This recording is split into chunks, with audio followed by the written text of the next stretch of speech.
In December last year, I announced preliminary findings with respect to the Cronulla Sharks Football Club, Mr Flanagan and Mr Elkin. I proposed then a fine of $1 million to the club, of which $400,000 was suspended, subject to the satisfaction of a number of governance changes. I provisionally suspended Mr Flanagan's registration for 12 months, leaving open the possibility of a return in 9 months if he undertook further education and demonstrated awareness of his obligations as a head coach. I provisionally cancelled the registration of Trent Elkin. As per the NRL rules, the parties were able to provide submissions in relation to the preliminary findings.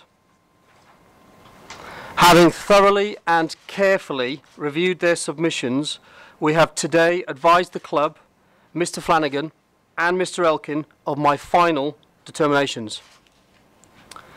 They are to confirm that the club breached the NRL Code of Conduct in several respects in relation to its supplements programme during 2010-2011, and that Mr Flanagan and Mr Elkin were responsible for a number of the failings that led to those breaches. The club is fined $1 million, of which $400,000 is suspended, subject to the satisfaction of governance changes and compliance with the NRL rules. Mr Flanagan's registration is suspended for 12 months or until he satisfies the conditions imposed by the NRL. However, he may return in 9 months if those conditions are satisfied by then. Mr Elkin's registration is cancelled.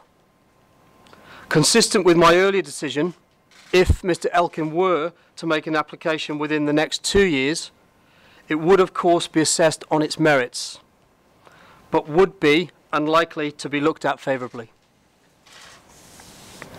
In summary, the club must complete an independent governance review, undertake an assessment of their risk and reporting framework, appoint additional resources in their football department, comply with the new supplement and medication rules.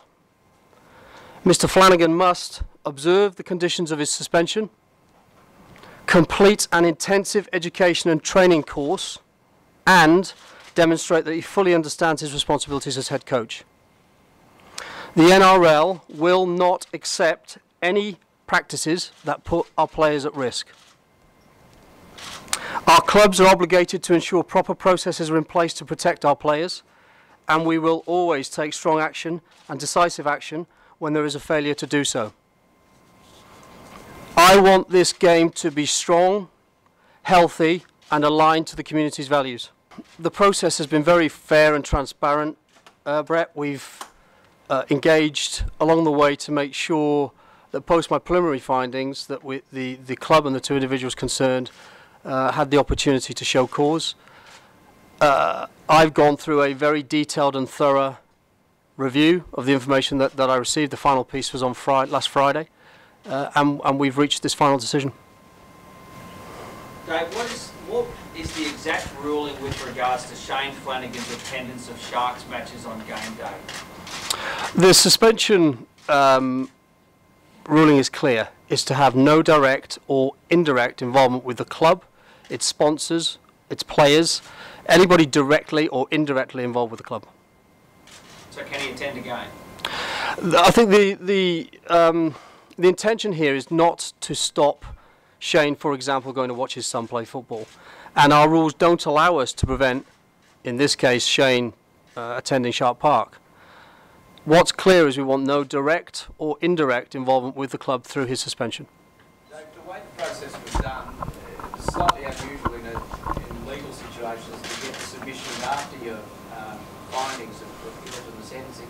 Is that something that they objected to at all, Shane Flanagan, Trent Elkin and Co? Steve, the rules are really clear, and I think what we've done throughout this process is from the way that we've conducted the investigation, the way that we've gathered the information, and indeed the way that we've shifted the timeline to make sure that people are fairly and properly heard.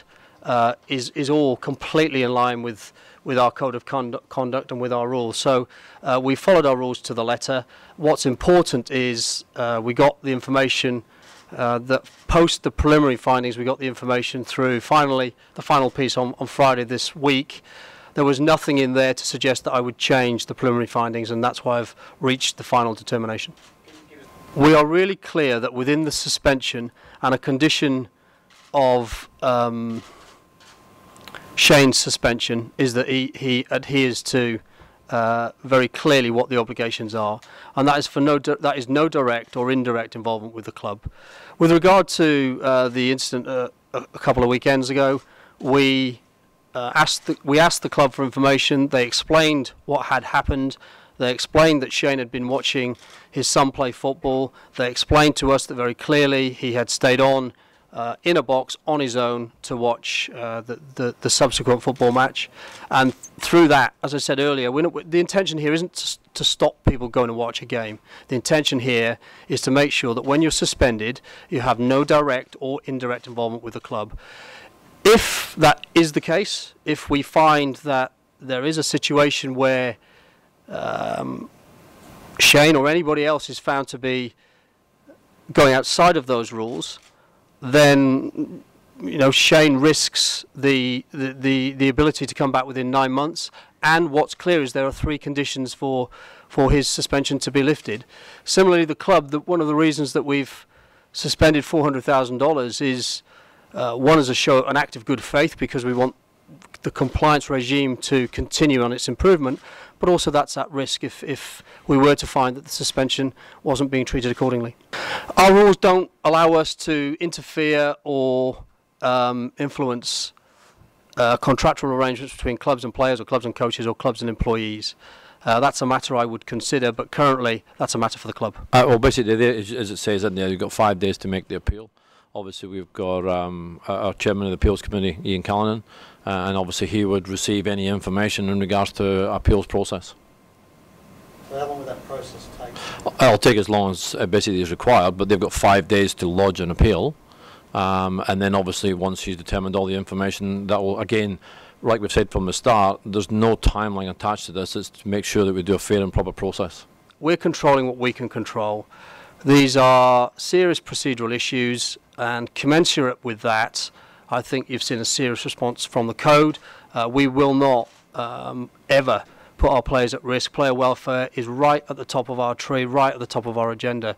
So I think what this does is it allows us all to move forward, and my message to the Sharks and the Sharks fans is that they've got a good board, they're doing the right things, there's good leadership in place, and they should get right behind their team. It's a strong club. We want them to be one of the stronger Sydney teams. So get right behind them. Hopefully this allows us to look forward and not backwards. Look, I think the findings that we've publicised are serious. We're talking about a situation where players were allegedly injected and given substances, and we don't know what they were. And I think as somebody with the head coach has ultimate responsibility, has a duty of care to the players and the player welfare. So I think this is about player welfare at the end of the day. I think the fact that we don't know the substance in some ways makes it more serious, and we're just not prepared to put player welfare at risk. Does that make you think that the real storm's still to come with ASADA? I think the ASADA investigation, I'm clearly pleased that they've reached the end of their information gathering phase. I mean, that's a milestone, I think, and I look forward to them hopefully getting a conclusion in the next few months. But we'll continue. If they give me information, if they give me advice upon which to act, I think we've demonstrated that we will act, and I look forward to a conclusion in the next few months, I hope.